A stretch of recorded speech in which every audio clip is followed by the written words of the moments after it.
Last video के and में हमने देखा था कि अल्ट्रा वेजिटो को पता चल जाता है कि धरती का अब कहीं भी नामो निशान नहीं है, जिसके बाद वो समझ जाता है कि फिर वो अपनी फैमिली से कभी भी नहीं मिल पाएगा। जिसके बाद उसका गुस्सा फट पड़ता है। अपनी पूरी पावर रिलीज करने के बाद हम देखते हैं कि वेजिटो के चारों तरफ ब्लैक इलेक्ट्रिसिटी होती है और हम देखते हैं कि वो पहले की तरह ही लगने लग जाता है, जबकि पिछले 10 साल से उसने कुछ भी खाया पिया नहीं है। वेजिटो बोलता है कि यहाँ पर जो कुछ भी गलत हुआ है उसे मैं सही करके रहूँगा, उसके लिए चाहे मुझे कुछ भी करना पड़ जाए। तभी वेजिटो वहीं पे खड़ा होकर कुछ सोचने लग जाता है। उसको अपने फैमिली मेंबर्स की याद आने लग जाती है। Ultra Vegito Gohan, Goten, Trunks, Chichi और बुल्मा सभी के बारे में सोच रहा होता है। उसने सिर्फ एक नहीं बल्कि अपनी 2 फैमिलीज को खोया है। वेजिटो बोलता है कि मेरी फैमिली के सभी मेंबर्स अब जा चुके हैं, नहीं बल्कि उन सभी को मुझसे छीन लिया गया है। मुझे उन सभी को बचाने का कोई चांस भी नहीं मिला, मुझे तो उनके लिए लड़ने का भी चांस नहीं मिला और अब सभी ड्रैगन बॉल्स भी जा चुकी हैं। आखिर ऐसा क्यों हो रहा है? मेरी एक गलती की सज़ा इतनी बड़ी कैसे हो सकती है? मेरी एक गलती की वजह से उन्होंने मुझसे सब कुछ छीन लिया। इस पूरी सिचुएशन की वजह से अल्ट्रा वेजिटो की सोल का एक ऐसा हिस्सा टूट चुका है जो फिर से रिस्टोर नहीं हो सकता। हम देखते हैं कि वेजिटो के चेहरे पर एक बहुत ही बेरहम सा लुक होता है।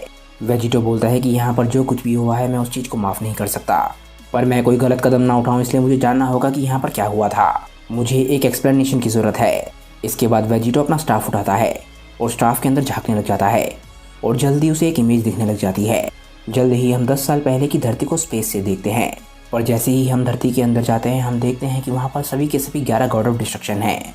उनके चेहरों को देख के समझ आ रहा होता है कि उनके दिमाग में ज़रूर कुछ चल रहा है और वो लोग जो कुछ भी सोच रहे हैं वो किसी भी तरीके से धरती के लिए अच्छा नहीं हो सकता। और इसके बाद हम चैंपा को देखते हैं। चैंपा बेलमोड की तरफ देख रहा होता है और बोलता है, बेलमोड, लगता है हमें अपना काम शुरू करना चाहिए। क्या तुम सभी लोग मज़ा करने के लिए तैयार हो? मैं तो जानता हूँ कि मुझे बहुत ज़्यादा मज़ा आने वाला है। आखिर ये वही प्लेनेट है जहाँ पर वो गॉड किलर रहता है और जितना मुझे पता है उसके बच्चे भी इसी प्लेनेट पर रहते हैं। यहाँ पर काफ़ी सारे और लोग भी हैं जो कि उस गॉड किलर के साथ ही हैं। इसके बाद हम बेलमोड को देखते हैं। बेलमोड बहुत ज़्यादा गुस्से में लग रहा होता है। वो बोलता है कि ये प्लेनेट तो बहुत ज़्यादा घिनौना है। आखिर बीरस ऐसे प्लेनेट को कैसे एग्जिस्टेंस में रहने दे सकता है? जितना मैं बीरस को जानता हूँ, बीरस कभी भी ऐसे लोगों को जिंदा रहने नहीं दे सकता। और वैसे भी मुझे याद है कि वो सभी साइंस को ख़त्म करना चाहता था। लगता है उसके हाथों से कुछ बच गए और मुझे पता है कि वो आलसी हो गया होगा उसके बारे में कुछ भी करने के लिए। बीरस, मुझे तुमसे ये उम्मीद नहीं थी। तभी बेलमोड कुछ नोटिस करता है। वो नोटिस करता है कि काफ़ी सारे पावर लेवल्स उसकी तरफ बढ़ रहे हैं और जल्दी हमें पता चल जाता है कि ये चारों लोग कौन हैं। ये हैं धरती के सेवियर्स, यानी कि क्रेलिन, गोहान, यामचा और पिकलो। जैसे ही वो लोग वहाँ पर पहुँचते हैं गोहान एकदम से चौंक जाता है। वो समझ जाता है कि वो किन लोगों को देख रहा है। वो बोलता है कि ये कपड़े तो गॉड ऑफ डिस्ट्रक्शन के हैं। आप सभी तो गॉड ऑफ डिस्ट्रक्शन हैं। मुझे याद है कि मैंने आप सभी को टूर्नामेंट ऑफ पावर में देखा था। मुझे नहीं पता कि आप लोग यहाँ पर क्यों आए हैं, पर डैड और वेजिटा कई हफ्तों से गायब हैं। कोई भी उन लोगों तक पहुँच नहीं पा रहा है और हम लोग बीरस और वीस से भी कांटेक्ट नहीं कर पा रहे हैं। क्या आप लोगों को पता है कि उनके साथ क्या हुआ है और हम लोग उनसे कांटेक्ट क्यों नहीं कर पा रहे? जैसे ही गोहान सवाल पूछता है वो गॉड्स के जवाब देने का इंतजार करने लग जाते हैं, पर वो सभी गॉड्स उन लोगों को घूर रहे होते हैं। उन सभी गॉड्स को विश्वास नहीं हो रहा होता कि कोई मॉडल उनसे ऐसे बात कैसे कर सकता है और ये बात क्रेलिन को समझ आने लग जाती है। वो बोलता है, गाइस, मुझे नहीं लगता कि ये लोग यहाँ पर बात करने के मूड में आए हैं। पिकलो बोलता है, हाँ, मुझे भी काफ़ी बुरी फीलिंग आ रही है। तभी हम देखते हैं कि लिकर सभी गॉड्स के बीच में से सामने आता है। लिकर बोलता है कि तुम्हारे डैड और वेजिटा, ये तो काफ़ी इंटरेस्टिंग बात है।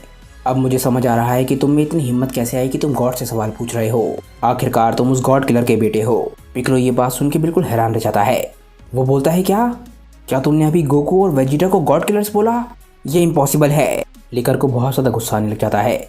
वो बोलता है, नेमिकियन, नहीं, ये इम्पॉसिबल नहीं है। इसका फादर और वेजिटा ये इस यूनिवर्स के ट्रेटर्स हैं और उन दोनों को ही मौत की सज़ा मिली है यूनिवर्स 7 के गॉड ऑफ डिस्ट्रक्शन की हत्या के लिए। उन दोनों ने बीरस की हत्या की है और हम ये नज़रअंदाज नहीं कर सकते और ये गुनाह इतना बड़ा है कि सिर्फ उसे सज़ा देना काफ़ी नहीं होगा। क्रेलिन, यामचा और पिकलो को विश्वास नहीं हो रहा होता कि वो क्या सुन रहे हैं। यामचा बोलता है, नहीं, मुझे नहीं लगता कि ऐसा हुआ होगा। ज़रूर इस बात में कोई मिस्टेक है। मैं कभी सोच भी नहीं सकता कि वो ऐसा कर सकते हैं। पर गोहान का रिएक्शन बिल्कुल अलग होता है। उसे इस बात से कोई फ़र्क नहीं पड़ रहा होता कि उसके फादर ने क्या किया है, बल्कि वो ये जानना चाहता है कि ये सब कुछ होने के बाद गॉड्स ने उसके फादर के साथ क्या किया। गोहान बोलता है कि मुझे विश्वास नहीं होता, तुम क्या बोल रहे हो? तुमने मेरे डैड को इरेज कर दिया है ना? तुमने ज़रूर उन्हें हकाई किया होगा, जिसका मतलब यह है कि ड्रैगन बॉल्स भी उन्हें वापस नहीं ला सकती। तुम्हें क्या लगता है कि तुम इतना कुछ बोलने के बाद यहाँ से शांति से जा पाओगे? जैसे ही गोहान के मुंह से ये शब्द निकलते हैं एकदम से उसका पारा फट पड़ता है और हम देखते हैं कि वो एकदम से अपनी एनर्जी को चार्ज करता है वो अपनी पूरी की पूरी ताकत को एक ही झटके में रिलीज कर देता है। इस वक्त वो इतने गुस्से में है कि उसे ये भी नहीं पता कि वो गॉड्स के सामने है। वो इस वक्त सिर्फ अपने फादर का बदला लेना चाहता है। गोहान इतने गुस्से में होता है कि वो एक ही झटके में गॉड्स पे अटैक करने के लिए आगे बढ़ने लग जाता है। गोहान बोलता है कि इससे मुझे कोई फर्क नहीं पड़ता कि तुम्हें क्या लगता है कि मेरे डैड ने क्या किया। मैं सिर्फ ये चाहता हूँ कि तुम मेरे डैड को वापस लेकर आओ। गोहान को उनकी तरफ गुस्से में बढ़ता हुआ देख के गॉड्स को कोई भी फर्क नहीं पड़ता, बल्कि बेलमोट के चेहरे पर एक स्माइल होती है। बेलमोट बोलता है, देखो इसे, ये भी गॉड्स पे अटैक करने के लिए बढ़ रहा है। वैसे मुझे सरप्राइज नहीं होना चाहिए। लगता है हमारे बीच में एक और गॉड किलर है जो कि आज़ाद घूम रहा है। लगता है वक्त रहते हमें इसे भी ख़त्म करना होगा। क्या बकवास बात है। लिकर काम पे लग जाओ ताकि ये काम हम जल्द से जल्द ख़त्म कर सकें। तभी हम देखते हैं कि लिकर एकदम से टेलीपोर्ट करता है और सीधा गोहान के सामने पहुंच जाता है। लिकर बेलमोट को जवाब देता है कि हाँ ज़रूर। गोहान जैसे ही नोटिस करता है कि उसके बराबर में लिकर आ गया है, वो एकदम से रुक जाता है। तभी वो नोटिस करता है कि लिकर ने उसके चेहरे के पास एक अकाई का अटैक बनाया हुआ है। गोहान के दिमाग में सिर्फ एक चीज़ आती है। वो बोलता है कि ये इतनी जल्दी मेरे पास कैसे पहुंच गया। मैंने तो इसे हिलते हुए भी नहीं देखा। आखिर ये किस तरीके की एनर्जी है। क्या ये। अचानक से ही वो हकाई का बॉल बड़ा होने लग जाता है और लिकर चिल्लाता है कि घिनौने मॉडल, समय आ गया है कि तुम अपने फादर के किए की सज़ा भुगतो। हकाई। गोहान अपने आप को बचाने के लिए उस पल में कुछ भी नहीं कर पाता। वो बिल्कुल हैरान रह जाता है। इस पल में गोहान का दिमाग बिल्कुल ब्लैंक हो जाता है और अगले ही पल हम नोटिस करते हैं कि गोहान एग्जिस्टेंस से मिटने लग जाता है और कुछ ही समय के अंदर गोहान का नामो निशान पूरी तरीके से मिट जाता है। पिकलो को अपनी आंखों पर विश्वास नहीं हो रहा होता कि वो क्या देख रहा है। वो गोहान के लिए चिल्लाता है और बोलता है, गोहान नहीं। पिकलो, जो कि गोहान को एक तरीके से अपने बेटे की तरह मानता था, उसके सामने गोहान को एग्जिस्टेंस से बेरहमी से मिटा दिया गया। क्रिलिन गोहान की मौत को देख के बिल्कुल चौंक जाता है। गोहान क्रिलिन के बेस्ट फ्रेंड का बेटा है जिसे उसने बचपन से देखा है। उसने देखा है कि गोहान कैसे एक इनोसेंट बच्चे से दुनिया के सबसे महान वॉरियर्स में से एक बना और अब उसके सामने गोहान बिना किसी गुनाह के एग्जिस्टेंस से मिटा दिया गया। वो चिल्लाता है कि गोहान नहीं, रुक जाओ। पर क्रिलिन के ये वर्ड्स कभी भी गोहान तक नहीं पहुंचेंगे क्योंकि उससे पहले ही गोहान का नामो निशान मिट चुका है। जैसे ही क्रिलिन चिल्ला रहा होता है, एकदम से वो चौंक जाता है। अचानक से ही उसकी छाती में बहुत ही ज़बरदस्त दर्द होने लग जाता है और तभी वो नोटिस करता है कि उसके साथ क्या हुआ। हम देखते हैं कि एक तीर क्रिलिन की छाती के आर पार चला गया है और ये तीर हकाई की एनर्जी से बना हुआ है। क्रिलिन बोलता है कि ये क्या, पर मैंने क्या किया था। और इसके बाद हम देखते हैं कि ये करने वाला कौन था। ये थी यूनिवर्स 2 की गॉड ऑफ डिस्ट्रक्शन यानी कि हेलिस। हेलिस के चेहरे पे स्माइल होती है। वो बोलती है कि बहुत बढ़िया, ये तो एक परफेक्ट शॉट था। मैंने तुम सभी को बताया था ना कि ये हकाई के एरोज काफ़ी ज़्यादा काम आएंगे। चलो इसी के साथ मेरा काम ख़त्म हो गया। एटलीस्ट गॉड्स के लिए अब एक कम खतरा है, बाकी सभी लोगों को तुम लोग संभाल सकते हो। हेलिस क्रिलिन को देख रही होती है और हम देखते हैं कि क्रिलिन धीरे धीरे करके एग्जिस्टेंस से मिटने लग जाता है और गोहान की ही तरह अगले कुछ ही पलों में उसका नामो निशान मिट जाता है। पिकलो बिल्कुल चौंक जाता है। वो बोलता है, क्रिलिन नहीं। अब पिकलो के सामने सिर्फ 2 रास्ते हैं। एक रास्ता तो ये कि वो गॉड से लड़े और मर जाए और दूसरा रास्ता ये कि वो बिना कुछ करे ही मर जाए, जो हाल क्रिलिन और गोहान का हुआ। पिकलो एकदम से गुस्से में आ जाता है और बोलता है, यामचा मेरी बात सुनो, हमारे पास ज़्यादा समय नहीं है। मैं चाहता हूँ कि जब मैं इन लोगों पे अटैक कर रहा हूँगा तो तुम मुझे बैक करो। ये हमारा धरती को बचाने का आखिरी चांस है ताकि हम उन सभी लोगों को बचा सके जिनसे हम प्यार करते हैं। पर तभी पिकलो कुछ नोटिस करता है। वो बोलता है, क्या। पिकलो के सामने कुछ ऐसे हालात हैं जो कि कोई मॉडल अपने सपनों में भी नहीं सोच सकता। हम देखते हैं कि 4 गॉड ऑफ डिस्ट्रक्शन उसे घेरे हुए खड़े हैं और चारों ने उसकी तरफ अपने हाथ किए हुए हैं। ये गॉड ऑफ डिस्ट्रक्शन है कुटेला, सीड्रा, अराक और रूशी। पिकलो को विश्वास नहीं हो रहा होता कि वो कैसी सिचुएशन में फंस गया है। वो बोलता है, नहीं, इन लोगों की स्पीड बहुत ज़्यादा है। मैं तो इन लोगों को देख भी नहीं पाया क्योंकि इनकी कीज़ भी बिल्कुल अनडिटेक्टेबल हैं। इसके बाद पिकलो यामचा की तरफ देखता है ताकि यामचा उसकी कोई मदद कर सके। वो बोलता है, यामचा अब हमारे पास कोई भी चॉइस नहीं है, अपनी सोलर फ्लेयर का इस्तेमाल करो। वो देखता है कि वहाँ पर यामचा का नाम निशान भी नहीं है। उसे लगता है कि शायद यामचा मारा गया होगा। पर तभी कुछ दूरी पर हम एक एनर्जी को देखते हैं। हम देखते हैं कि यामचा डर कर वहाँ से भाग रहा होता है। यामचा इतना ज़्यादा डर चुका होता है कि उसकी आंखों में से आंसू निकल रहे होते हैं। वो बोलता है कि मैं ऐसी लड़ाई लड़ने के लिए वहाँ नहीं गया था, मैं यहाँ से जा रहा हूँ। पिकलो को विश्वास नहीं हो रहा होता कि यामचा ने कुछ ऐसा किया है। यामचा जो कि धरती के सबसे ताकतवर वॉरियर्स में से एक है। इसके बाद हम उन चारों गॉड्स को देखते हैं जो कि पिकलो के चारों तरफ खड़े हुए हैं और वो अपना अटैक करने के लिए तैयार लग रहे होते हैं और वो चारों के चारों एक साथ बोलते हैं, हकाई। चारों के चारों की डिस्ट्रक्शन की एनर्जी पिकलो की तरफ बढ़ती है और अगले ही पल हम देखते हैं कि पिक्कोलो का भी नामो निशान मिट जाता है।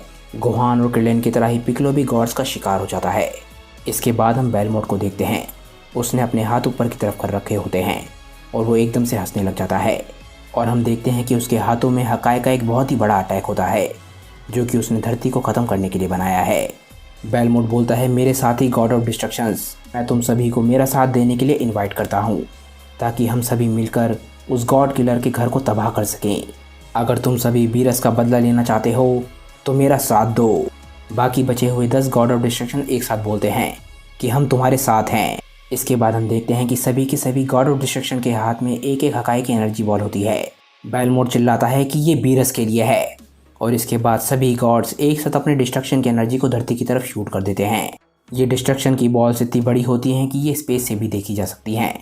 सभी के सभी डिस्ट्रक्शन की बॉल धरती की तरफ बढ़ने लग जाती हैं और इसका मतलब हम सभी जानते हैं, धीरे धीरे करके धरती इरेज होने लग जाती है। इसके बाद हम एक फीमेल को देखते हैं जिसके हाथ में एक बच्चा होता है। ये होती है विडेल, यानी कि गोहान की वाइफ। उसे पता भी नहीं है कि गोहान के साथ क्या हुआ था, पर बुरी बात यह है कि उसके और उसकी बेटी के साथ भी वही होने वाला है।